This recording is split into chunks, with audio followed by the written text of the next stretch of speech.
Everything in my video is pulled from the public domain, and I am using them under the Fair Use, Fair Dealings guidelines. Everything I say is my own opinion. You should look into this information for yourselves, but I'm pretty sure I'm right. Good morning, everybody. Well, we've got a lot of information to cover in this video, but at the same time, this is going to be a lot shorter than yesterday's video. And we're starting off with a picture of Chelsea. I call her the one that got away. This is the girl that Harry really loved. They were together for years and years and years. This is the girl that he probably should have married. At the same time, she had said in the past that she knew she could never marry him, that he was paranoid and had all kinds of issues. Anyway, let's just jump right in and go, shall we? Let's go. To start this morning, an article came out saying that dress, the one that looked like bird poop, that Meghan wore in her interview with Oprah, and I'm not saying that because Meghan wore it. That dress looked like a black dress with bird poop on the shoulder. Here's a picture of the dress. I think the dress, if I remember correctly, was like $5,000 or $6,000. Anyway, I think Lulu LA Flying had it right. This dress always reminds me of a bird poop because it goes down in history as the dress that was worn while somebody crapped on the family. You look lovely. Thank you, so do you. Before we get into it,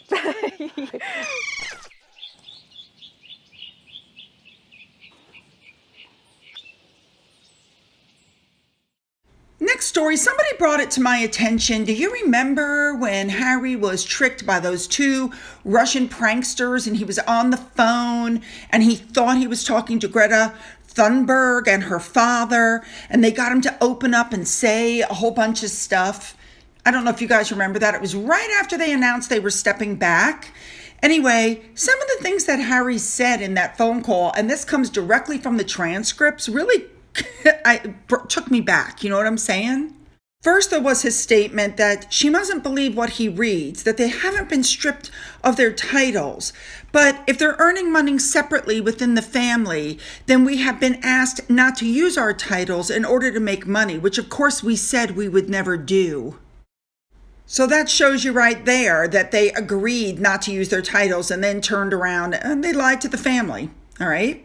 Then there's this statement where he said, there's enough foundations out there in the world doing amazing work, and said, we don't think the world needs another foundation from us. And of course, that's when they found out that the foundations, if they're set up properly, get to keep 95% of the money that's donated. And it didn't take long, 0 to 60, man, and they set up their foundation. And for those of you who may remember it, he also made fun of William's Earthshot Prize and the awards, saying that giving out the awards was really just a waste of time. But yet he has no problem accepting awards. Moving on, do you guys remember we did the story that the Royal Charity had partnered with Prince Harry's life coaching firm, and come to find out that almost all the money went to salaries? I am very happy to announce that the Queen's Commonwealth Trust has come out with a statement which clarifies everything. I really like to see when they rectify these kinds of stories. So here's what they said. The writing is very small, so let me sum it up for you. And basically it says that recent reports talked about the charity for the financial year of 20 through 2021. And they're saying that the total spent was $1.52 million, of which 80% was on charitable activities. Now, they did say that staff was a core part of most of charity's expenditures, but in order to strengthen the organization, they've cut the staff essentially. So what they're saying in this thing about the staff and how they were paid is that in April of 2021, the Queen's Commonwealth Trust restructured, reducing the size and cost of the senior team. And now the current CEO's salary is half of the figure that was quoted in the recent reports. The spend on the senior management team is now substantially lower in the current financial year, which reflects the restructure. So essentially, they realized what was going on and that the majority of the funding was going where it wasn't needed. And so they made the adjustments.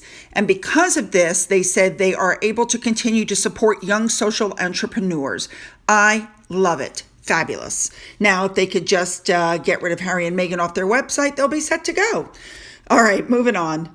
The next story that came out said that royal fans, whether they're for Harry and Meghan or whether they're for the royal family, whatever, everybody is exhausted. Everybody, even on Harry and Meghan's side, they're exhausted by the constant legal fights. At some point, you got to, stop this crap and get down to business. And part of the problem that's coming out with this legal claim of Harry's is he's whining because he wants to know who made the decision not to give him police protection. He was not given the identities of those behind the decision. And that's what he's upset about. Probably because if there's nobody of, color in that group, he's going to claim racism. 4 grounds that form the basis of Harry's legal challenge are the following. Number 1, over-rigid application of the policy. And number 2, failure to take into account relevant considerations. In other words, he's still a member of the royal family and he's still in line of succession. Those are 2 of them.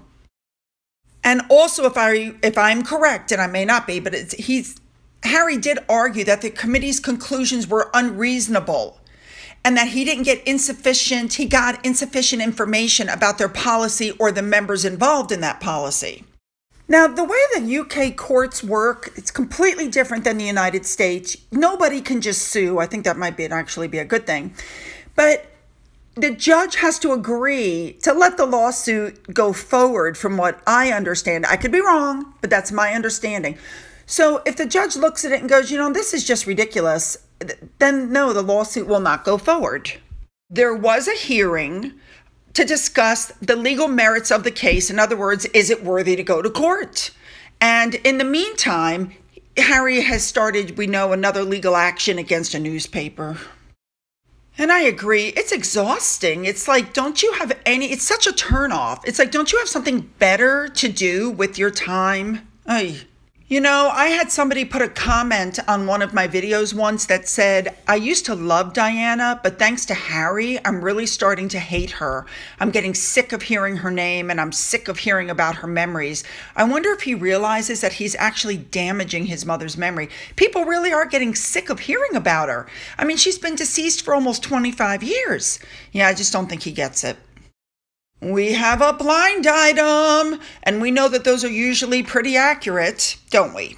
And this blind item is saying that Harry and Meghan wanted to be paid before they would accept the NAACP award. Everything is about money. Everything is a business transaction, and I completely agree with this. All right, moving on. Yes, Mr. Eden, I do think things could get lively in the Duke and Duchess of Cambridge's house today.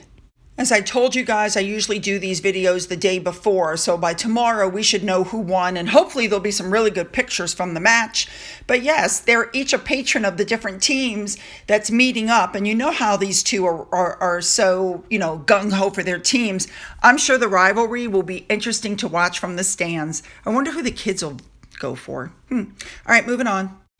I think Omid realized he made a mistake when he put up a tweet and he used Nazi references in trying to instill hate against Catherine. And of course, he went back and deleted that tweet, but not before some of us got a screenshot of it. Oh my gosh, I'm so sorry. Did I just retweet that?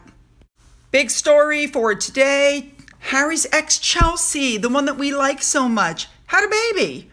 And most people didn't even know she was pregnant. Now, that's how you do it when you want privacy. It can be done. Some people are trying to whip others up into a frenzy to get them interested in their lives. This girl actually wanted a private life. She got pregnant, had a baby. I think they said it's a month old already. She named the baby Leo. And she looks phenomenal. I really like this girl. And I hate to say it, but I think she dodged a bullet when she did not marry Harry. But she looks great. I love her. Love everything about her. All right, moving on. And finally, we're going to end with what I hope are some uplifting photos. This picture was taken in Times Square. How fabulous is that? This photo was taken in Iran at the British Embassy. Russian citizens standing together saying they don't want war. And finally, 2 children giving their respects to soldiers heading off to help save them. All right, ladies and gentlemen, you know I'm going to want those comments. What do you think about the things that Harry said to Greta Thunberg when he thought that's who he was talking to, and yet it turns out that everything he said was a lie? What do you think about the bird poop dress going into a museum? What do you think about the basis for Harry's lawsuit? And do you think the judge will let the suit go forward, or will he say your arguments are null and void and not allow that lawsuit to go forward? What do you think about Chelsea living her private life and being able to get pregnant, have a baby, and none of it be in the news? That, I think, shows people how it should be done and how it could be done. And finally, I'm ending this video again. Prayers for Ukraine, everybody. Let's keep it going. I can't imagine. Just keep it going, my friends. We're gonna stop this hopefully before it goes any further. Hopefully. So don't forget to hit the subscribe button and the bell to be notified of uploads. And if you've already hit the subscribe button, please double check and make sure you're still subscribed. Don't forget you can follow me on Twitter. You can follow me on Getter. You can email me. For those who have donated to my coffee fund, thank you so much. And as always, you guys, have a great day.